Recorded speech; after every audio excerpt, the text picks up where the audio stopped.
2011 წელი. ამერიკა, ვინკონსინის მოხუცებულთა სახლი. 85 წლის ქალი წყნარად კვდება საწოლზე. გვერდით არც ერთი ნათესავი, არც ერთი მეგობარი, არც ერთი ყვავილი. მომვლელისათვის ის უბრალოდ სვეტაა, მაგრამ ამ ქალის ნამდვილი გვარი იყო სტალინი. ის იყო ერთადერთი ქალიშვილი იმ ადამიანისა, რომელიც ერთ დროს ყველაზე ძლიერი ლიდერი იყო პლანეტაზე. როგორ მოხდა, რომ კრემლის პრინცესა გარდაიცვალა მარტო, უცხო ქვეყანაში, მოხუცებულთა სახლში? 1953 წელს კვდება იოსებ სტალინი. რამოდენიმე წლის შემდეგ მისი ვაჟი ვასილი და სვეტლანა სულ მარტო რჩება.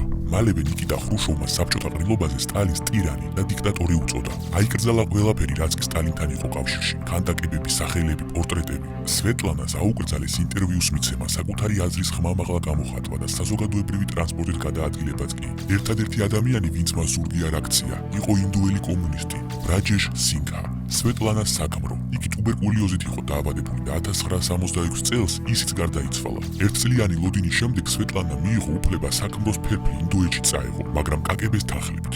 ინდოეთში 1967 წლის მარტში სვეტლანა კაკების თანამშრომლებს ხელიდან დაუსხდა და ტაქსით ამერიკის საელჩომდე მისვლა მოახერხა, სადაც პოლიტიკური თავშესაფარი მოითხოვა. მეორე დღეს მსოფლიოს ყველა გაზეთი ამ ამბის შესახებ წერდა.